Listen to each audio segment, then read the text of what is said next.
This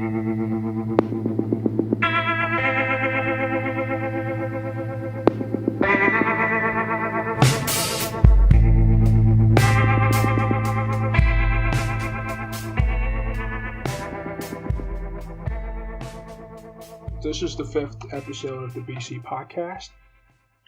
We just watched the second T20 between West Indies and Bangladesh. There's a lot of excitement. Bangladesh just won, and I'm really jealous, and I'm sure my guest is too, about all the guys that are in Florida right now. They got to witness the match live, and I know there was a thread created in the BC forum about all the members. But let me just introduce my guest here. This is I am Ringo. And we could just start there, because, dude, I remember the first time the Avatar. Is that Christian Bale? Or Yeah, it is. It is. How'd you get the idea to get? I just when I started that account, I was pretty much wanted to be like a troll type figure in the forum, kind of like the Indian members there now, but from the Bangladesh side, gentle but troll the other side as a troll. But so I thought I would talk like Christian Bale in the movie American Psycho. So give a little hint of that in every message. But I think everyone started catching on to it, and then I was like, okay, I'll just go back to regular mode.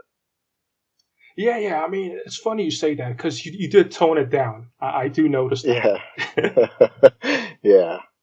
Right. So, hey, let's just dig right into the match. Did you watch it? I loved it. I think this is exactly how they should play. When everything goes right, this is how it should come down. Yeah. They paced it correctly, They picked up wickets right at the beginning, right when they needed to.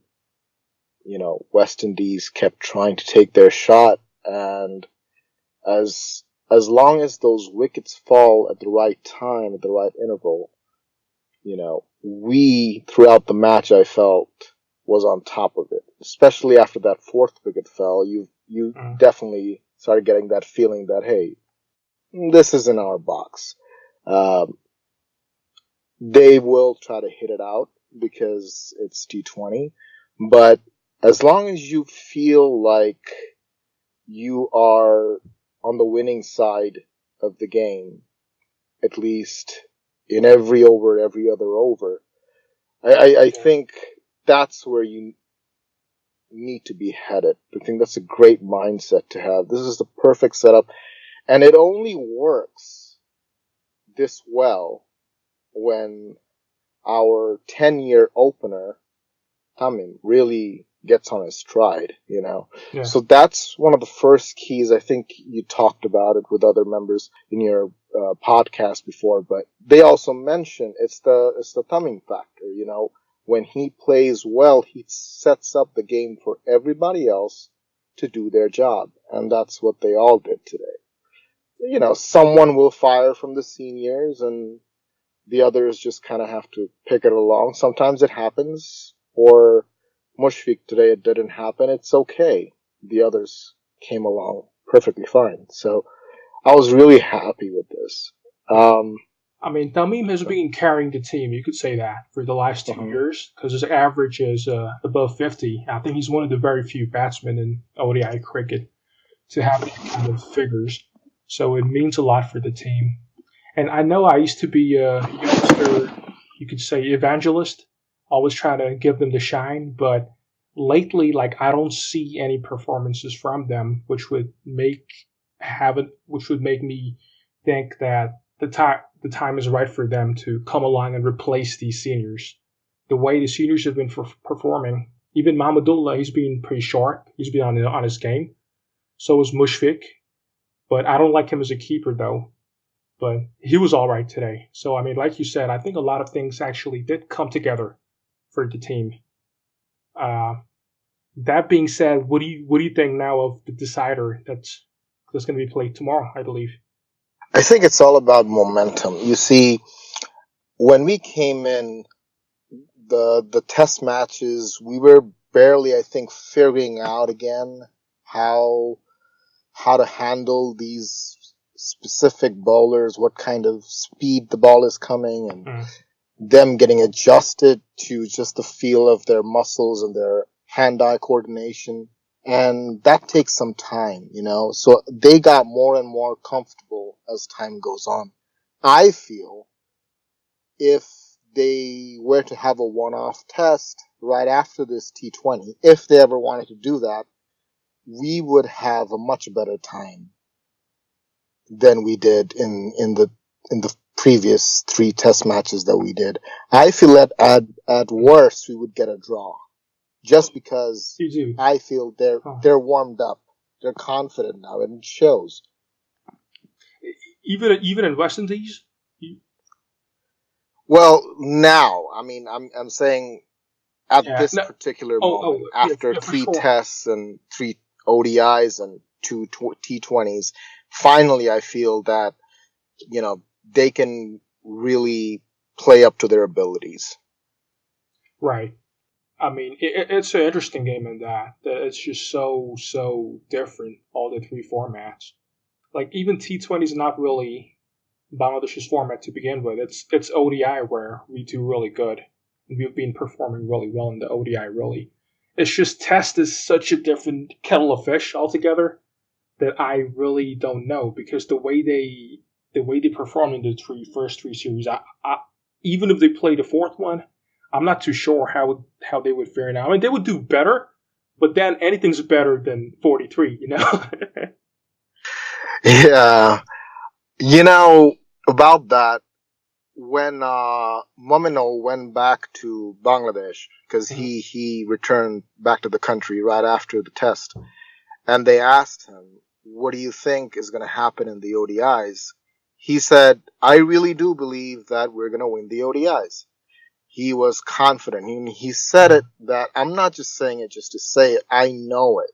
And I believe he knows it, and every other member of the ODI team knows it, because, like you said, it is a different beast, but it gives Bangladesh an out.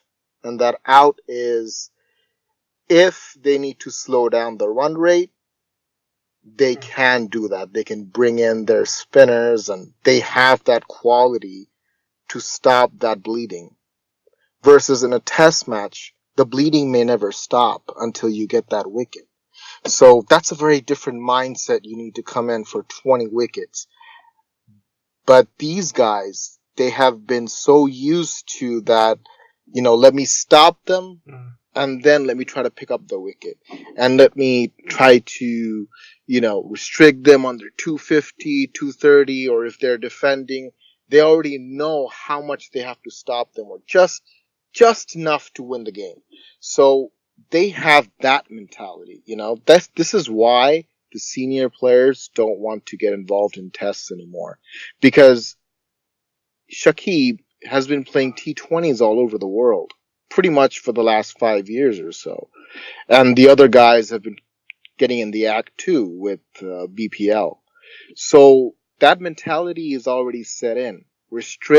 Try to restrict as much as possible. And then if you can, try to pick up that wicket. That is the mentality that most cricketers are going towards now. So for those same players to be picked at a test match doesn't really make sense, because the test bowler's only responsibility, no matter how many balls he throws at the batsman, is, I'm going to have to get this guy out at some point. There's no other way around it.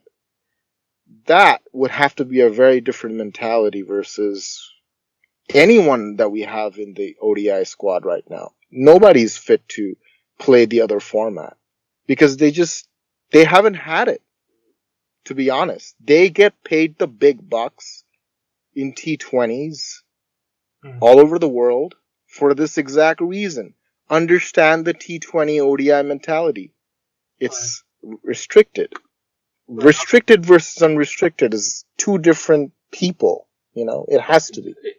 It's very interesting what you talk about. I mean, I'll be very honest myself. I don't like the test format that much, and maybe one of the reasons is I never really got into it myself. Even though recently, it is kind of interesting how one batsman, he'll just be there for the whole day, and that just shows how much of a proper batsman he is. Like, it kind of reminds me of someone like Rahul Dravid. They used to call him the Wall with his perfect defense.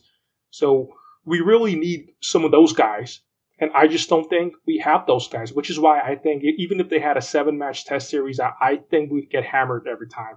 And again, we have set the bar so low that anything kind of seems better. I think this is a result of people picking up on where's the money, okay? Youngsters that are coming up are not going to be great test players. Other than Momino, we don't really have that many test-specific players that you can think of right away, right off the top of your head. And the reason is, where's the money? The money is in Flash right now. It's in T20s, It's who can bat fast, hard, get the run, get out. It's Right. that mentality. So Right. that is what is rewarded in our society. Versus what we're saying, well, let's just play for 5 days and we'll do it 2 times over maybe till, someone falls off. Then the Wall will probably, just keep Ringo, on. you do understand what you're saying is like considered sacrilege amongst like the older generation. It is, but that's why they're the older generation. I understand that, 5-day cricket is important, but most of us, if we're being truly honest, are not going to sit through 90 overs of that. I have watched just one test match in the last 2, 3 years or 4 years that I can say I've watched every ball. And that would be the test in Gaul, I believe, versus Sri Lanka, where Ashraful and Mushfiq scored both of them scored double hundreds, but one of them got out 196, I believe that was Ashraful. Yeah. But that was worth watching only because that was a record-breaking test. Hey, no, listen, you're preaching to the choir here. I definitely agree. I even made a thread about it like 2 or 3 years back, and I got hammered because I just think BC is that place where you have a lot of technical cricket minds where they appreciate, like they can break it down for you. But then again, you have all the new members coming in who's more interested in the ODI and T20, and I really think it's a very cool interface that you have. But when these two crowds mix, but yeah, we kind of got dragged back into the test. So let's come back to the T20. So yeah, I mean, going by your logic, a lot of these players, they are playing more T20, not even ODI, but more T20 leagues. So then it's about time then Bangladesh should do good, right? Like what we saw today. Yeah. You know how you were saying the seniors are performing, but I kind of heard a little. Maybe I'm not really too confident on the youngsters. Are you confident? Are you not confident? Where are you with them? I want Sabir back in the team. I think he's a good power hitter. For Liton, I want to keep him in the team, especially after what he showed in the field today with those 2 great, amazing catches. And I'm a big believer in the fielding unit, so I think Liton should be there. But apart from that, if you want to find their next Shakib Hassans, Tamim Iqbals, I think you have to give more chances to the new and upcoming crop. Guys like Saifuddin, then Shanto. I think it's about time we give them the chances that others like Shomo have wasted, or even Anamul. So that's where I would be with this juniors. And listen, I've backed them up countless of times, but it came to the point where I said, okay, you guys want to replace the seniors? You have a clear path to do it. Start winning the games. And in the last 12 months, all our success in the Nidhi Trophy, where we went to the finals, and then the ODI series victory in West Indies, and this T20, this one we just won right now. It's all due to the seniors. So I mean, hey, listen, I have to call a spade as I see it, Right. I mean, I agree with you, but there's this one thing that I just can't put my mind around. You know, Yeah, go for it. Just say it. these some of these guys, they get these opportunities like Bijoy, like you were saying. He came in, he had his chances basically throughout the series to prove himself. He didn't. So most likely we know what's happening with this guy. He's not going to be there in the next World Cup. Same with this Shomo guy, he was a star during that one stretch we had where we beat India, Pakistan, South Africa. Mm-hmm. And then something happened and we dropped him. And this animal guy too, I mean, he got injured in the World Cup and we never really picked him up back again. He was never the same, yeah. Yeah. But you know why that is? I feel it is because you know how they were getting used to the speed of the game in the Caribbean, and it almost took them 3 test matches to finally get into the shape that they needed to be. It's the same, International cricket, I feel, is a very different monster than the things that they do in domestic. I mean, Nasser Hussain, he hit a 200 in some domestic game, and everyone was saying, bring him back. And, he was brought back, but he didn't really do anything. Who's the big star that they believed was gonna just come in and start hitting out? Lytton Dust, right? He was first in first class division, all batsmen. So they put him in, and I believe in the first 20 balls he faced, they figured him out. They made him almost one-dimensional. He's relearning how to play the test game because he's just a naturally gifted player. So, but he has to be selected every single occasion. The reason why Tamim is Tamim and Shakib is Shakib is because Jamie Siddons, when he was the coach, said that I want to build a core. They're going to be there in every tour. They're going to be the backbone of the team. And if we can keep that around for many years, the wins will come. Tamim, when he starts getting into the runs, it's almost 1 out of 3 games or 1 out of 4 games. You can almost count on him to hit something. He may have a few little spurts here and there where he doesn't really come home, and then he'll have a big game. We kind of expect that from him. We kind of expect that from Shakib too, that he's going to come through at some point. The seniors have that built in, that confidence built in. Why? Because they have played that many games. 10 years, that 10,000 hour rule, that if you do one thing, 10,000 hours, eventually, you're going to get so good that you are, statistically speaking, going to be well off in the end. And that's what's happening. Versus these guys, they're in and out of the team. They're trying to prove themselves now. They got 3 games to do it. But here's the catch. They have to be international standard when, for the last 1 year, 2 year, they have been playing domestic, which, to be honest, isn't really that great. So it's like almost, trying to play in the NBA when you just played high school. Yeah. So we covered, because this is very interesting. It's so interesting, in fact, that I got into a little bit with Rina, because I told him that Mahmudullah and Mushfiq Rahim, they also took like many years, especially Mushfiq. That's why I hate on him so much. Everyone knows it. He took like so many years to become just a little bit good with the bat. And then he started to improve, and now he probably is one of the best bats of the team. But it took him a long time to do that. But what Rina told me was the level of competition during that time wasn't as high as it is now. And I mean competition for spots in the team. There are more quality players going around, so you just can't give anyone the spot for however number of years. Also, the fact that during that time there was a mass exodus of players who went to ICL, I believe, if you remember that. And so there was like a vacuum. Yeah. So there was a vacuum created. So they really took chance of players like Mahmudullah, Mushfiq. They came in and they stayed in the team for a long time.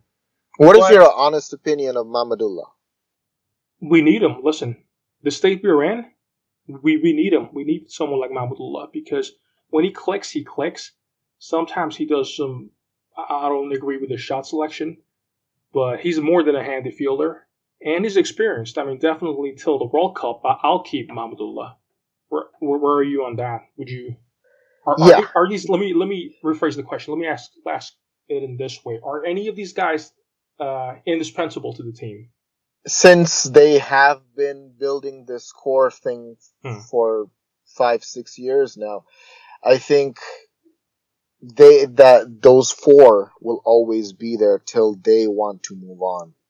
I feel so. Those four are set in every format, and Uh, certainly for the next World Cup. I Um, agree. Yeah, because yeah, even you look at someone like Mossadegh, he was supposed to come and take Nasir's spot, right? But now even he, people are starting to have questions about him.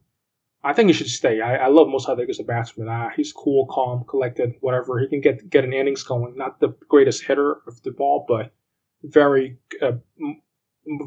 pretty efficient bowler, and he can build an innings when the team is in trouble. So keep him. But he's not even in the height that Nasir Hussain was at one time when his average was like above 40. So all these new guys that are coming in, they're just having such a hard time replacing the old guys that I'm at a point where I don't have a choice. My hands are tied. I have to, like you said, I have to keep the core intact. That's Shakib, Mahmudullah, Mushfiq, Tamim. Ooh, Mushrafik. That's an interesting one because we need his leadership.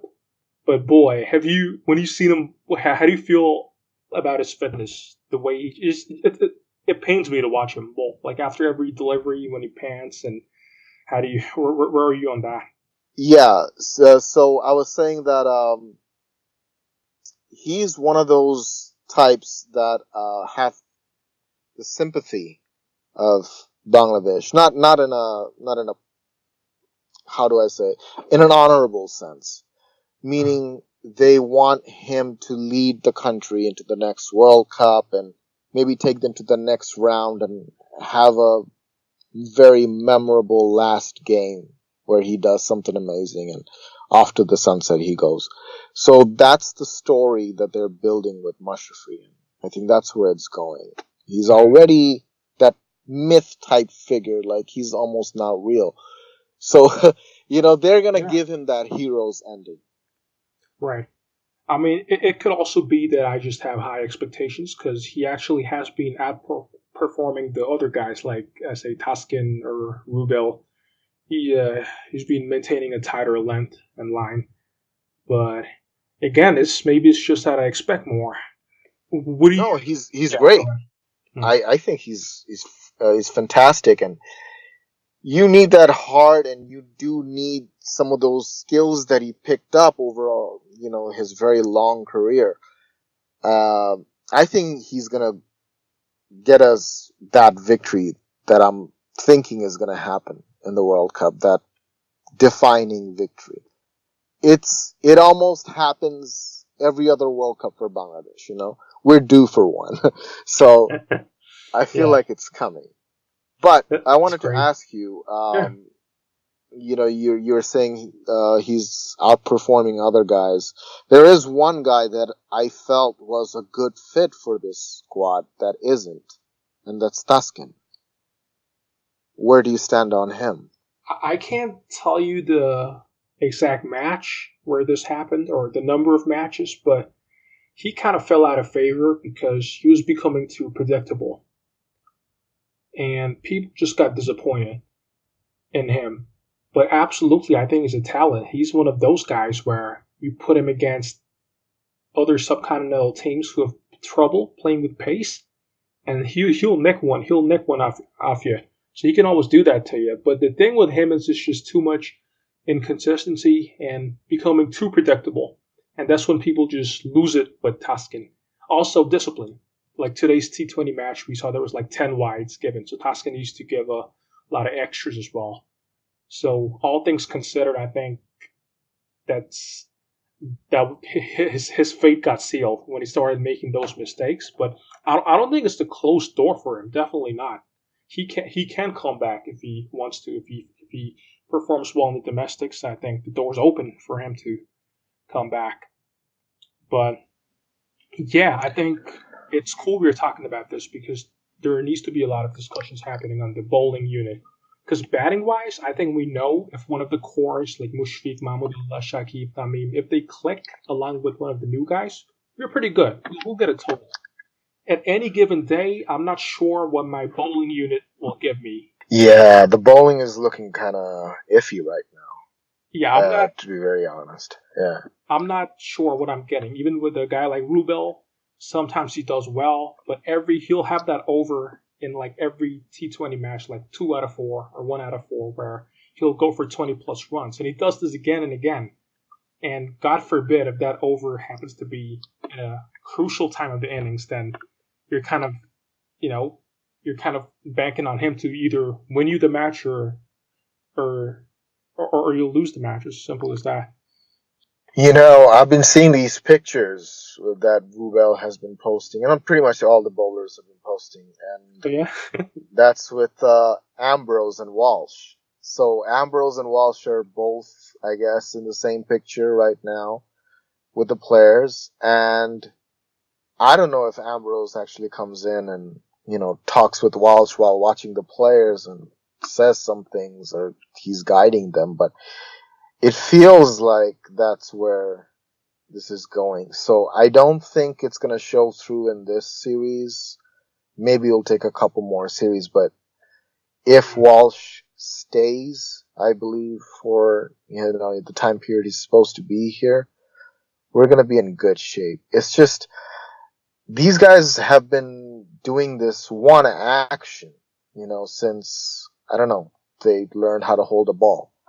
So it's difficult for even a world-class coach / ex-player to come in and say, I know exactly what 2 degrees or 3 degrees that, you're off by that could make your ball more effective, but for your muscle to do that, what it has been doing for the last 10 years, to do something a little different, even for a little fraction, training that muscle again to fire just a little late, that takes a lot of time and repetition and coaching to figure out those angles, or to even teach a new ball. Just because he is a professional bowler, he became a professional because he had a stock of, 3, 4, 5 deliveries that he used to throw. Yeah. Now, if you're going to add a 6th, yeah, he's a professional, but to get that ball to the expert level is going to take some time. So I feel, I don't know if you've noticed this, but since Mustafiz came back from his injury, he's also been kind of shaky here and there. Mm-hmm. He's talented. He picks up the wicket still because he can still do that one ball that is unplayable. But something is kind of off. Oh, yeah. Do you think that's more of like a schedule issue, like too many games? He has too much on his schedule?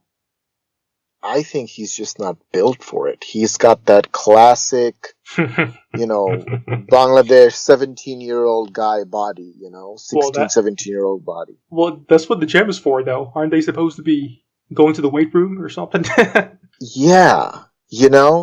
That's one of the things that is very noticeable about the Bangladesh team in particular, when they step out into the field versus, what the players of Australia, South Africa, New Zealand look like.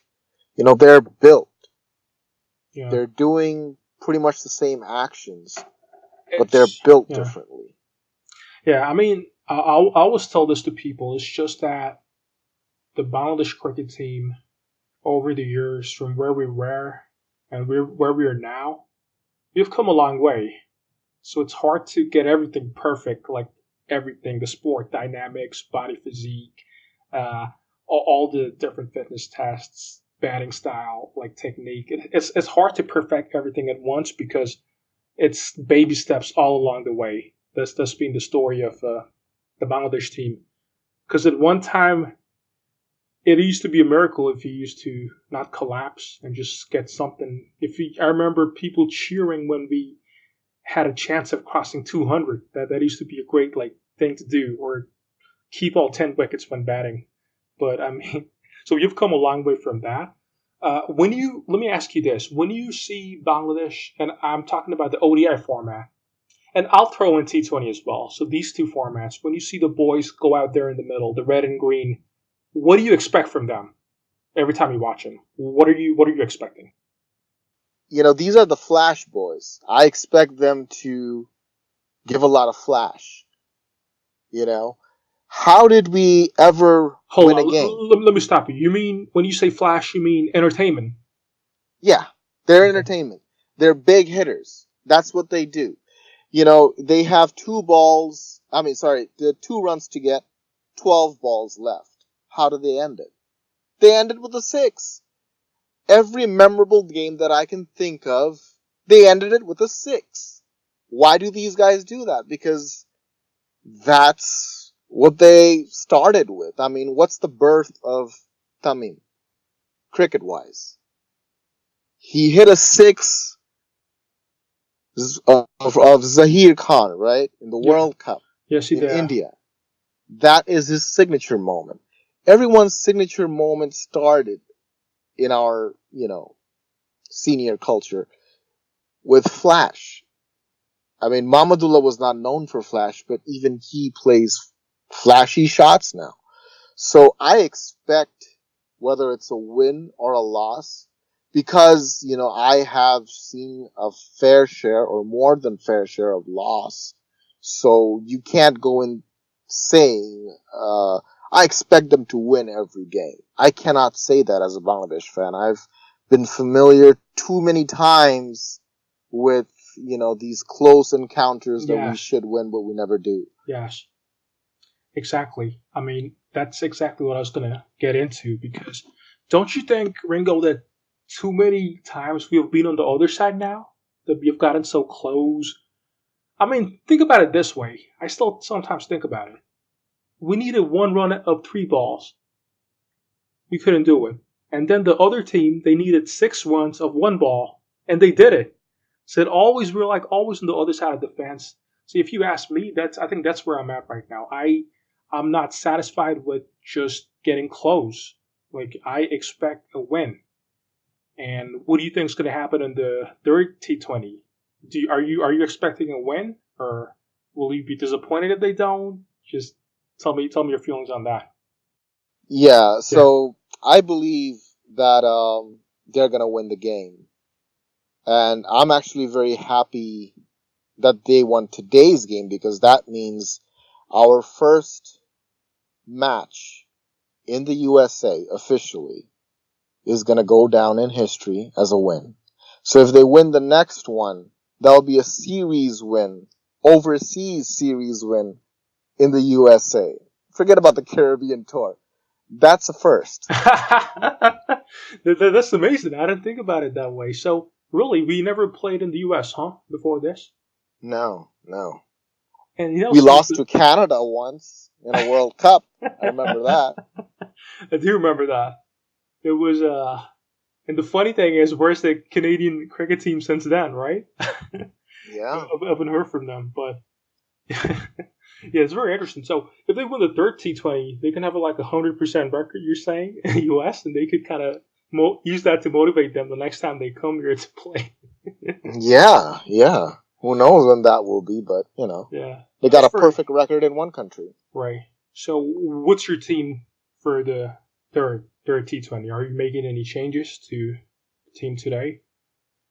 Or I would actually bump Shomo Sarkar up there with Tamim.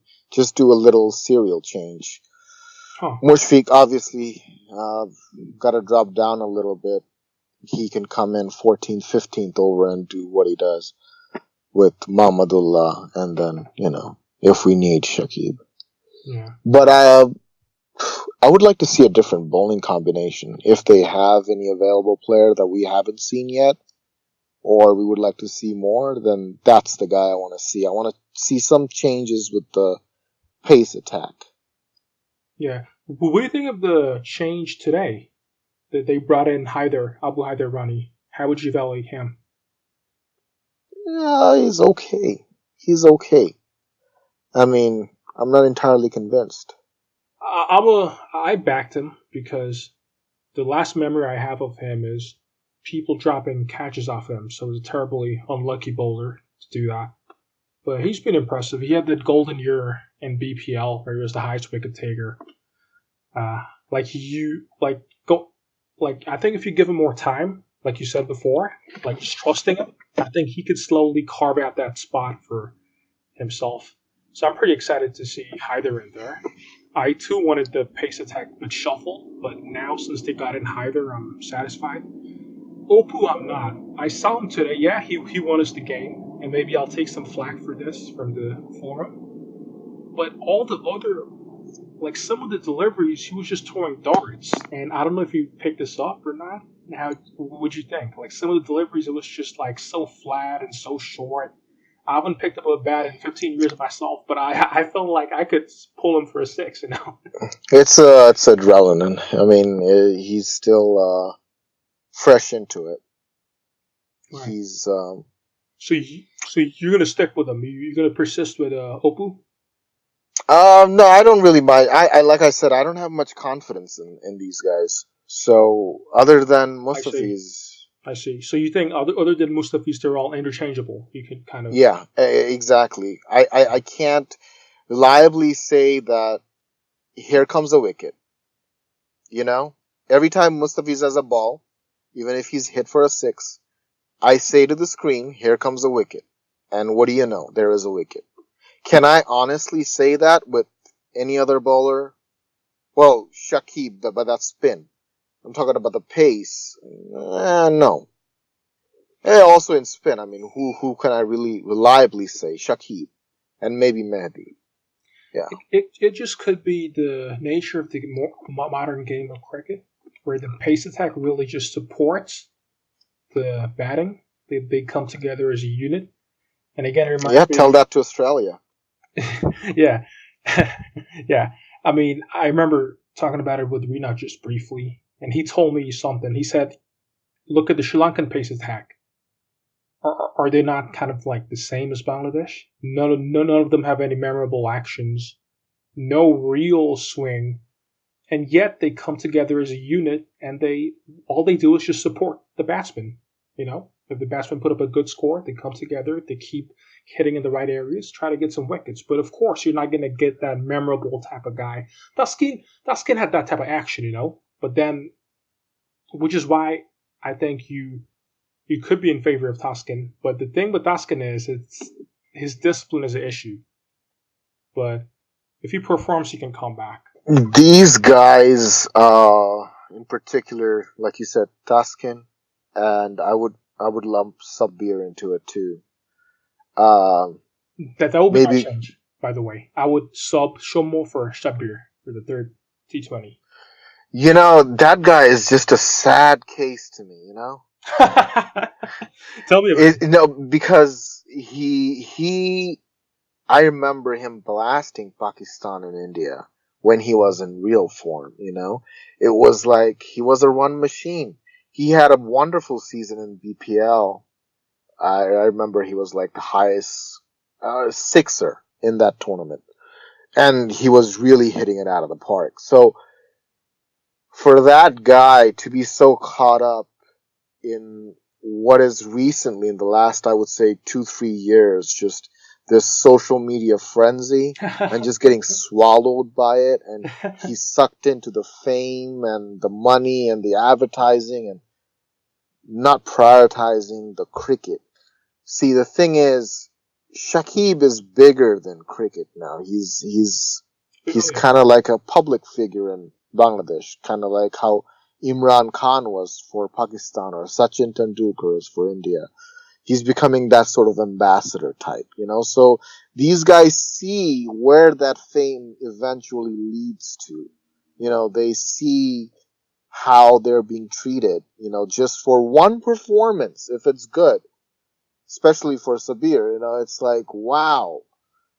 The adoration from the fans is so much that I feel like they're distracted today, especially. Right. And yet, Shakib does the job more often than not. Sure, he goes through some slumps in form, but all great players do. You know, like they say, form is temporary, class is permanent. You got that famous saying in cricket. Everyone can tell you about it. But yeah, but Shomo, I don't know. With him, he hasn't shown me enough. Well, what would you do with a guy like him? Because you just talked about, just setting up the framework of the team and giving people chances. You think a player like Shomo, if you keep him in there, he's going to come good? He is probably the only partner that I can think of, opening batsman partner for Tamim that is actually in his class, in his batting class. Let me explain what I mean. There are some players, when they play their shot, it just exudes class. Like, this guy is a world-class batsman. He can walk into any team and be their opening batsman. There's a flair to it. There's a style to it. Tamim has that. Everyone can see that. When the ball hits the bat, it will make a very, very sweet sound of Tamim's bat that almost no other player in Bangladesh team can make that sound. Especially in a test match. Here, a test match between Tamim batting against England at Lord's. My God, that sound. It's beautiful. Only very world-class batsmen can do that. And the only other guy I feel that can replicate that kind of has that power, that grace, is Shomo.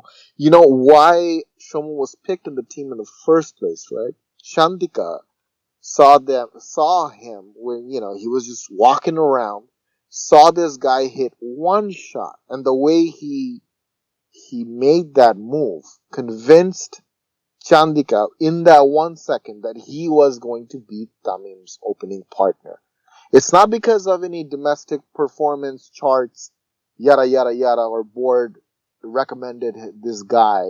Nothing like that. Just one shot he saw it. So that tells you about the quality of him. And if you see him play against Morkel, Morne Morkel, right? Mm-hmm. From South Africa. Yeah. If you see that performance, you know what you're looking at. Here is one of the best pace bowlers in the world at that time. And this kid, remember, he was pretty fresh. It was his first year, sophomore year maybe. And he tore it apart. He tore the entire South African pace attack apart. And he did it again in South Africa. He was the only that was such a horrible series. People didn't remember anything about it. But there was those T20s in South Africa. And he hit them out of the park there too. It almost, once he fell, you felt like, oh my God, I'm watching Bangladesh back. But while he was in there, it felt like, holy shit, what is this? What is this? This is amazing. But that's just how I feel like. I just feel like if you give him enough chances, he's gonna come through. Right. No, he's definitely very flashy. True that. It's just sad. Like I say it all the time, the new guys are cursed. Unless you're saying, when Mossadegh almost fell into the trap, but now he's back to the national fold. So hopefully he stays there. I got high hopes for him. So we'll see how that pans out. After this T20, there'll be the Asia Cup in UAE. And I was just looking at the format. I'm not sure I got it, but it's pretty straightforward. I think we play Afghanistan, just one match. Then we play Sri Lanka. So it's going to be very crucial that we win our next 3 limited over games, starting with the one in the third decider in T20. That would be really awesome if you could pull it off.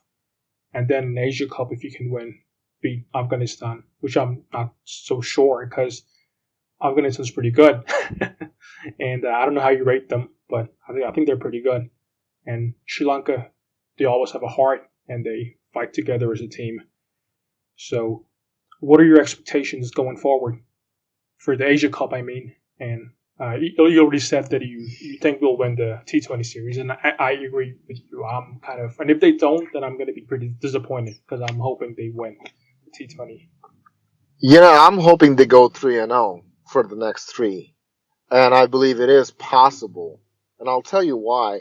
Everyone's been kind of really depressed about we lost 5-0 to Afghanistan. But I wouldn't look at it like that. Cricket, I believe, international cricket especially, is all about momentum. It's just building momentum. The more you do it, the better you are. The reason why Virat Kohli is a better batsman than Tamim Iqbal, at least in the world of the rest of the world, might be that the real difference is that Virat plays cricket, high-level international cricket, where the captain is smart, so he's setting the right field, the bowler is world-class, and every move that he makes is watched by millions of people. So unless you have that sort of frame of mind at all times, it's going to be difficult for you to, play only this many games a year and still hold that mentality. Shakib is good because he plays that kind of cricket mostly. He's not one of those guys that is sitting around waiting for that next series to happen to play high-level cricket. And he's lucky in that way. Tamim got a chance to do that, I believe, for one season in England. So that was great. That's why those guys can perform more consistently. You just have to play high-level cricket. It's not possible to do playing domestic. People talk about improving the domestic structure. That's not going to really make a difference. If it hasn't made a difference now, while so many kids are picking up cricket, it's not going to make a difference. What is going to make a difference is playing tours, playing international tours, and be part of tours. I'll tell you why it's important. If you think about it, if you're playing a domestic game, you play, it's just like you have done, your whole life. You come back home, sit with your family, you eat your dinner, your rice and your curry. You go home and, you do it all over again. There's no pressure. In fact, there might not even be an audience. Okay, the grass might not even be nicely green. There might be some patches. So there is no pressure. Yeah. Versus, if you're traveling like these guys are doing right now, this is probably day 21, 27, away from their families, away from everything they know. Right. Playing in a different country, adapting to the conditions. I got you. And yeah. So, it just builds a different player. Yeah. Yeah. This reminds me of like my co-host Mufi. So you're from his school of thought. He's always a big supporter of more A-team tours. So you probably want that as well then. That the more A-team tours, the better it is. Get the guys out, even at home or outside, where there's a little bit more pressure. It's not going to be printed in the local newspapers only. It's going to go up on Crick Info or whatever, the score. So people, they feel that pressure. So the more A-team tours, the better it is. Absolutely. Right. Speaking of A-team tours, Bangladesh A-team right now is in Ireland. And I saw a picture on Tuskeen's Facebook, and he posted it. And it's a beautiful countryside. Again, there might not even be an audience. It doesn't really matter, but they're playing against a different nation. Yeah, it would look exactly the same if Tuskeen was playing in a domestic game. There might not be much of an audience, the same kind of field everywhere, but he probably doesn't care that much about, hitting his stride right and throwing that ball down with as much venom that he's doing sure. Because he's playing against Ireland. So that is important. Yeah, for you sure. need to have. Then there's a different pitch as well. It's a foreign pitch. Then there's different skill levels. Yeah. And just the mere fact that bigger journalism outlets will cover games like that, A-team, since it isn't the international level, even though it's the A-team. Yeah, I mean, That would be great if you could do that. Have more A-team tours. Hold the players more accountable. This is something we talk about. We touch upon every podcast. But we're trying. And like you said, we should give them a chance and see where it goes from here. Consider the following scenario. We do win the T20. We beat Sri Lanka, Afghanistan. And then we go to the Asia Cup finals where we face... I think we can take on Pakistan as well, even though they have improved a lot since the last time we played them. But it's just that moral edge I think we have against Pakistan because the last time we played them, we hammered them, I believe. But India is what I want to talk about. Let me put you on the spot. So say they play India in the Asia Cup finals in UAE. Who are you going for? Who do you think is going to come out in that match? I'm going to go ahead and say India is going to win it because... Yeah. Not because I don't believe in Bangladesh, but because, in that region, in those kind of tournaments, India is usually the favorite, and that's probably what's going to prevail. Right. Especially when they have Kohli, who's the greatest batsman in the world right now. Again, I hope for a competitive match. Some people I see, they get upset. They cry about heartbreaks. But listen, I'll take a heartbreak every day if it means we're getting close. Even if you win by 1 run, it still is an entertaining match, right? So that's just the way I see it. I'd rather lose by 1 run rather than lose by, like, say, 100 runs. I'd always take losing by 1 run because it means we're getting closer and closer and closer. So I think that's where we are right now, where in any given day, we can at least aspire to get close, even with the very best. Even with likes of England. India itself, I think, is in top of the ODI rankings right now. So against teams like that, I think we can aspire that much to get as close as possible and give a good show. What do you think about the Zimbabwe series that's scheduled for later in the year? That's very important. I believe you have to have... I hate to say it, but I'll say it. It's a little softness in your schedule because it helps build your confidence, Other than the seniors, everybody else needs a bit of, a lesser challenge just to build their confidence a little bit. So that when they are faced with a situation like it might be that you have to beat Sri Lanka in order to go through, if they don't have that confidence built in that, hey, I have thrown some game winners. Yeah, it was against Zimbabwe, but I've thrown it. I can do it again. So you need that confidence. Versus if this Zimbabwe series wasn't organized last minute, what are you looking at? You're looking at a big break. They've already forgotten what has happened in the Caribbean. They've forgotten their length. They haven't thrown this arm with, full force, it's not a real game situation for 90 days, 120 days. Your body forgets how to be in that position. So more series, better. I mean, Zimbabwe is not that bad of a team either. So, it will be good. It will be a good competition, but I think we will prevail 5-0, hopefully, because that is what we really need going into something big. Yeah. I think you're very practical here. Absolutely. It's just that there are only so many international teams going around that it kind of gets boring after a while.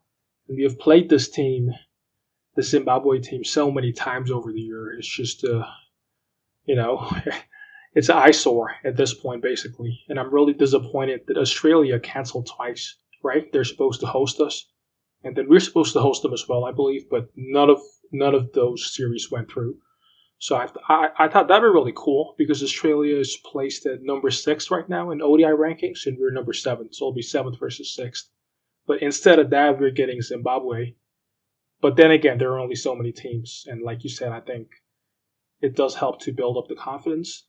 Only thing being it's high risk and low reward. If you lose, everyone's going to come at you. If you win, you're not going to get that much credit.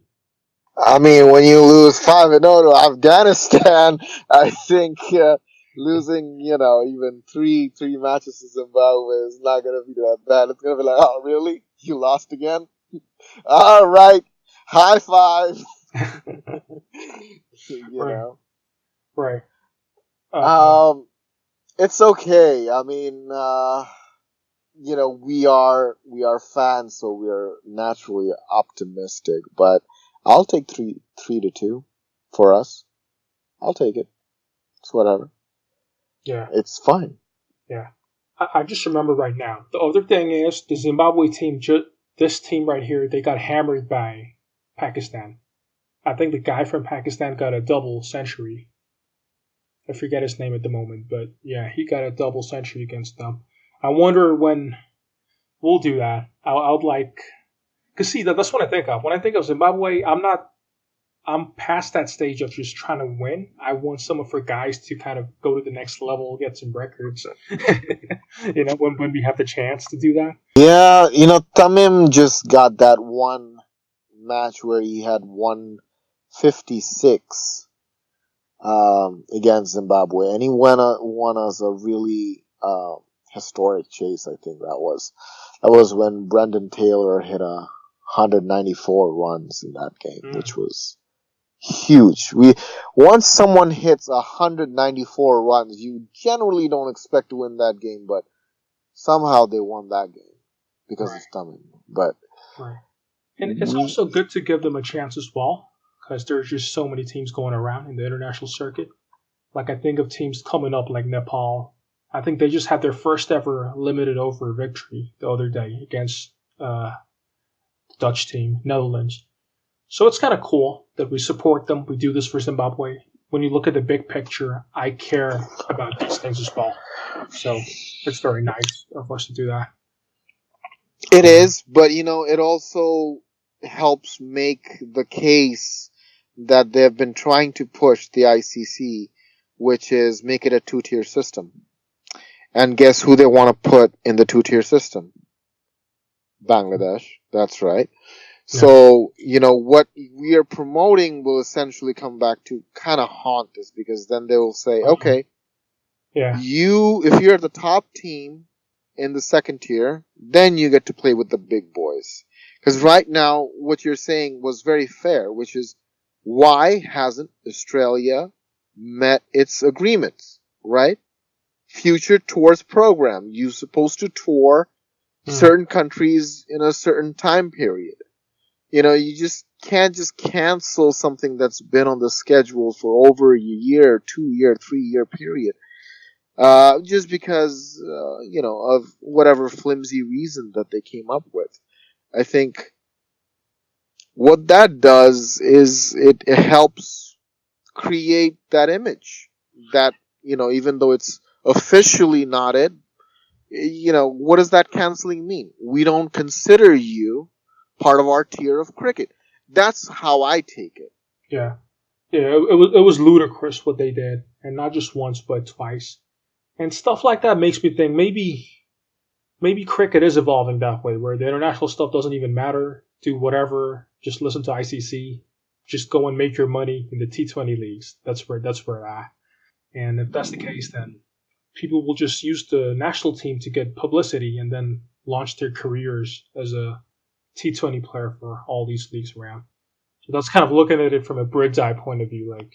Yeah, well, that's what's been happening, Right. They are really brands. The only problem with that is, for a person like me, like I follow a lot of sports. For cricket, the only thing that matters for me in cricket is the ODI national level. I don't really follow league cricket. Only time I watch IPL is when Mustafi's he plays. Yeah. Right. So, that's, I think, most Bangladeshis, yeah. Right. So if it's not being done right at the national level, then I'm going to stop watching cricket altogether. Yeah. Right. Absolutely. Yeah. So let me see here. We talked about a lot of things, covered a lot of topics. Anything else you wanted to talk about? I'm really hoping that what I get to see in next year's World Cup is, we're going to be playing a lot of games. So it's going to be against pretty much everybody. What I'm hoping to see is some really great moments that I can take with me, because, we're getting to that stage when we were following it, when Bangladesh started performing really well, and we have come to that point where we're kind of expecting something from this team right now. We're kind of in that moment in our fan history where we're like, this is the edge of where we see, okay, is this team going to do that thing for us, in terms of fans that we want them to do, that validation of our love, and us following this sport, pretty much, we follow it for this reason only. We want to feel that validation back that, hey, I gave my time to this. Now, this team is finally winning. I've supported them for X amount of years. It finally came through for me, right? So people are looking for that moment, really. So, like you said, you're waiting for the ODIs. All of this is building up to that big show. And when that show comes, I hope it's a great show and we get that validation that we wanted. And we are like, okay, it was worth following you for 10 years. I'm going to follow you for 10 more. Well, let me be the first to say, don't get your hopes up. This is Bangladesh we were talking about. But we're on a high morale right now. It does feel good to win with West Indies. This West Indies team, I do rate them highly. They're missing some key players, but then again, those guys are very old. Like the Bravo brothers. Nareen himself is something like 36 or 35. I didn't know that, but he is. And other than that, they have all the guys, except Gale, with the exception of Gale. This was a pretty strong West Indies team. So I'm very proud, happy, I should say, with the victory. And, and again, just very jealous of guys who are meeting up right now in Florida, watching the games live. Go Anaf, Dosif, Mufi. So, also want to give a shout out to Alfred Khan. He has a podcast as well. He's calling it the Cricket Cast.